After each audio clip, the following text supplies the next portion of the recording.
देखो, राहुल गांधी जी का बहुत साफ है, कांग्रेस का कंसेप्ट साफ है। राहुल के नेतृत्व पे उंगली नहीं उठेले, इसलिए ईवीएम पे उठाओ पहले, फिर वोट चोरी पे उठाओ कि मैं हार नहीं रहा, मुझे हराया जा रहा है। बिहार चुनाव नतीजों पर मध्य प्रदेश के पूर्व गृह मंत्री नरोत्तम मिश्रा ने महागठबंधन पर कटाक्ष करते हुए परिवारवाद का आरोप लगाया।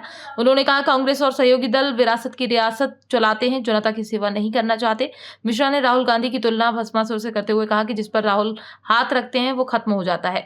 उन्होंने दावा किया कि बिहार में भाजपा नीतीश गठबंधन को जनता ने भारी समर्थन दिया है और राहुल गांधी की भ्रम की राजनीति को खारिज कर दिया है।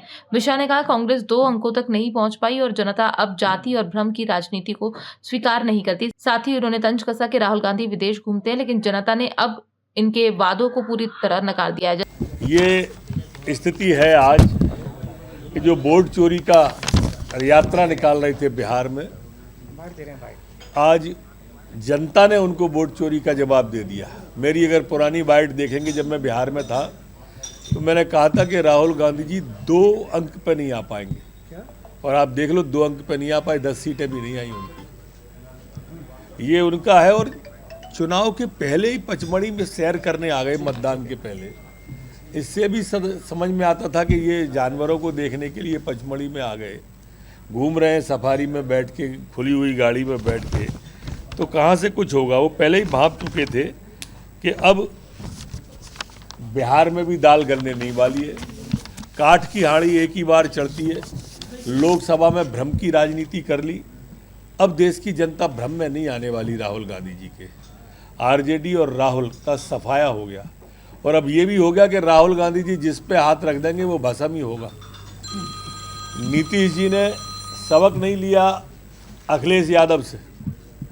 पिछले चुनाव में अखिलेश यादव ने भी जोड़ी बनाई थी, और ऐसी जोड़ी बनी थी कि आज तक 5 साल में उभर नहीं पाए वो, और यही कमोबेश स्थिति अब तेजस्वी जी की हो गई है।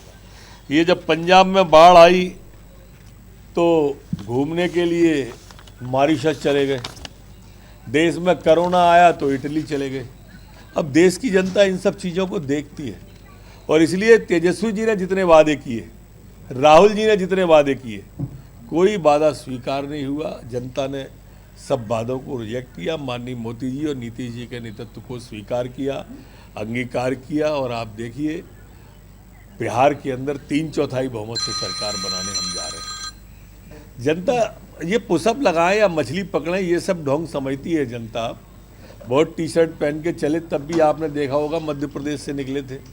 मध्य प्रदेश में क्या स्थिति बनी, पूरे देश में क्या स्थिति बनी, और अब बिहार में मछली पकड़ी, पुशअप लगाए, क्या स्थिति बनी आपके सामने। आप देखिए, जितनी भी पिछड़ों की सीटें थी 100% भारतीय जनता पार्टी और नीतीश जी की पार्टी जीती है। हमारी जितने भी SC ST की सीटें थी, सभी में भारतीय जनता पार्टी जीती है।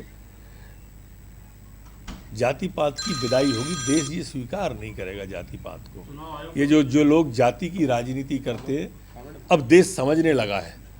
अब संचार के साधन बढ़ गए, संचार के माध्यम बढ़ गए, और उस कारण से अब ये स्थिति बन गई है कि लोग भ्रम में नहीं आते। चुनाव आयोग पर भी सवाल उठाए विपक्ष ने। अभी थोड़ी देर बाद ईवीएम पे और वोट चोरी का रोना शुरू होने वाला है, आप थोड़ी प्रतीक्षा करो। चुनाव आयोग पे ही उठाएंगे अब सवाल। देखो, राहुल गांधी जी का बहुत साफ है, कांग्रेस का कंसेप्ट साफ है। राहुल के नेतृत्व पे उंगली नहीं उठेले, इसलिए ईवीएम पे उठाओ पहले, फिर वोट चोरी पे उठाओ कि मैं हार नहीं रहा, मुझे हराया जा रहा है। संसार न्यूज के लिए ग्वालियर से राजकुमार दुबे की रिपोर्ट।